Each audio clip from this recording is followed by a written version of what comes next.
Hello friends, നിങ്ങളുടെ വീട്ടിലെ mixie, grinder പോലെയുള്ള ഉപകരണങ്ങൾ കേടായാൽ നിങ്ങൾക്ക് തന്നെ നന്നാക്കാം.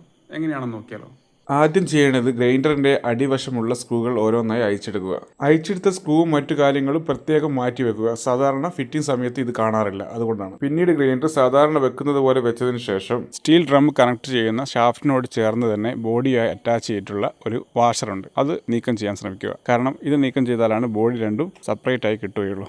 വയർ എവിടെയെങ്കിലും കണക്ഷൻ വിട്ടുപോയതോ അല്ലെങ്കിൽ മോട്ടർ എന്തെങ്കിലും ഡാമേജ് വന്നോ എന്ന് ശ്രദ്ധിക്കുക. ഇത് ഒരു ടെക്നീഷ്യൻ ചെയ്യുന്നതല്ലാത്തത് കൊണ്ട് തന്നെ നിങ്ങളുടെ നോട്ടം കൊണ്ട് മനസ്സിലാക്കുന്ന വിധം ചെക്ക് ചെയ്താൽ മതി. മോട്ടറിൽ കൂടുതൽ കംപ്ലൈൻറ്റ് ഉണ്ടെങ്കിൽ അത് ഒരു ടെക്നീഷ്യനെ കാണിക്കേണ്ടത് നിർബന്ധമാണ്. ബാക്കിയുള്ള കാര്യങ്ങളെ നമുക്ക് ഇവിടെ സർവീസ് ചെയ്യാൻ പറ്റുകയുള്ളൂ. ഇതുപോലെയുള്ള ഗ്രൈൻഡർ, മിക്സി ഉപകരണങ്ങളിൽ കൂടുതൽ കാര്യങ്ങളൊന്നും വരാറില്ല. ഒരു മോട്ടർ, ഒരു കൺട്രോൾ ചെയ്യുന്ന സ്വിച്ച് പാനൽ അല്ലെങ്കിൽ ഒരു കപ്പാസിറ്റർ. മിക്സിയിലാണെങ്കിൽ ഒരു ഓവർലോഡ് സ്വിച്ചും ഉണ്ടാവാറുണ്ട്. ഈ മോട്ടർ